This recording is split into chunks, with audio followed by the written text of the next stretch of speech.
এই বৃহস্পতিবারটা নিয়ে বা পুজো নিয়ে বিয়ের আগে না খুব ভয় পেতাম, জানো তো।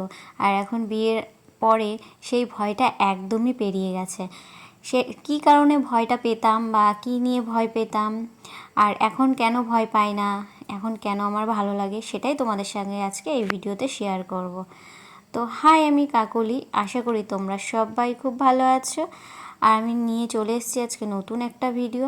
আজকে তোমাদের সাথে আমি শেয়ার করব পুরো আর কি পুজোর ভিডিওটা, যেইভাবে আমি পুজো করি। এর আগেও তোমাদের সাথে শেয়ার করেছি, তো আজকে নতুন করে আরেকবার শেয়ার করছি। তো চলো গল্পটা শুরু করা যাক। তো এখন যাচ্ছি আমি সকাল সকাল বাজারে। আর বাজারে যাচ্ছি কিন্তু আমি ফুল বেলপাতা ওইসব নিয়ে আসতে যাচ্ছি না, ওইগুলো কিন্তু আমাকে একটা দাদা দিয়ে যায়। তো দাদার থেকেই সব কিছু নিই। তো আজকে কিছু মানে জিনিসপত্র কেনাকাটা আছে, সেগুলো আর কি কিনবো। আর এই দেখো, মিনিকে কিন্তু আমি বাইরে রেখে গেছিলাম, কিন্তু বাইরে রেখে আমার কোনো লাভ হয়নি, জানো তো। বাইরে রেখে যেতে পারিনি। ও আমার পেছন পেছন আর্ধেক রাস্তা অবধি চলে গেছিলো। তারপরে আবার মাঝ রাস্তায় সাইকেল রেখে ওকে ঘরে ঢুকিয়ে তারপরে গিয়ে আমি আবার বাজারে যাই। আর এই যে বাজার থেকে এসে কী কী কিনেছি না কিনেছি, এই ভিডিওটা তোমাদের সাথে শর্ট ভিডিওতে শেয়ার করে ফেলেছি। আর এখন আমি স্নান টান করে নেবো। স্নান টান করে আগে পুজোটা দিয়ে নিয়ে তারপরে কিন্তু আমি বাদবাকি রান্না বান্না যা আছে সব করব। আর এই যে টক দইটা নিয়ে এসেছি, টক দইটা কিন্তু আমি মাথায় দেবো, তার জন্য নিয়ে এসেছি।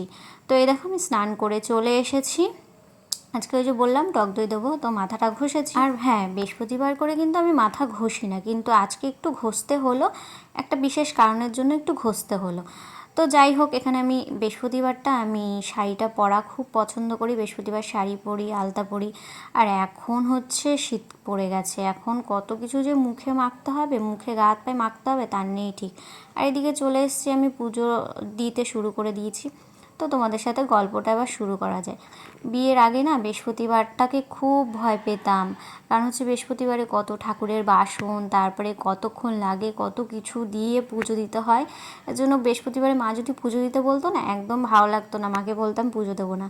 আর এখন বিয়ের পরে হয়েছে কি, বৃহস্পতিবারটার জন্য আমি অপেক্ষা করি।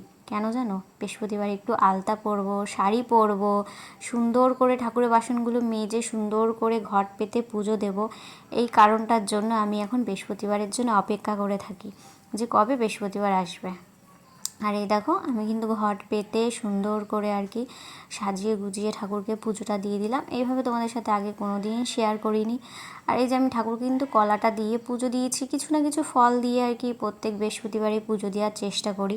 আর আমার মতনও তোমরা এরকম বৃহস্পতিবারের জন্য অপেক্ষা কি কেউ করো এরকম পুজো দেওয়ার জন্য? আমাকে অবশ্যই জানিও। আর তোমাদেরও কিন্তু এরকম গল্প থাকলে সেটাও কিন্তু জানিও, যে বিয়ের আগে যখন মা পুজো দিতে বলতো তখন কেমন লাগতো। আর এখন নিজের সংসার হয়েছে, নিজের ঠাকুর ঘর, নিজের সব কিছু, তো এখন আলাদাই একটা অনুভূতি হয়ে গেছে। তো যাই হোক, পুজো টুজো দিয়ে খেয়ে দিয়ে ঘুমিয়েছিলাম। আর এখন এই যে সন্ধ্যাবেলা আমার মিনিকে একটু আদর করে নিচ্ছি। আর মিনি না আদর খেতে যেন তো খুব ভালোবাসে, ওর জন্য আমি ওকে খুব আদর করি। আরও ঘুমানোর সময় ওকে একটু ধরতে দেয়, তাছাড়া ওকে মানে টাচই করা যায় না। এই যে ঘুমের সময় একটু আদর খায়, আর দেখবে মুখটা কেমন বাড়িয়ে দেবে ও আদর খাওয়ার জন্য। তো যাই হোক, এই ভিডিওটা কিন্তু অনেক দিন আগেরই, যেহেতু এই ভিডিওটা একটু ছোট হয়ে যাচ্ছে তাই তোমাদের সাথে আর কি শেয়ার করে দিলাম। তো যাই হোক, আজকের ভিডিওটা এবং গল্পটা কেমন লাগলো আর কার কার সঙ্গে মিল আছে সেটাও কিন্তু অবশ্যই কমেন্ট করে জানিও। যাই হোক, ভিডিওটা এই পর্যন্ত রাখলাম। ভিডিওটা ভালো লাগলে একটা লাইক কমেন্ট শেয়ার করে আমার পাশে থেকো। আজকের মতন টাটা।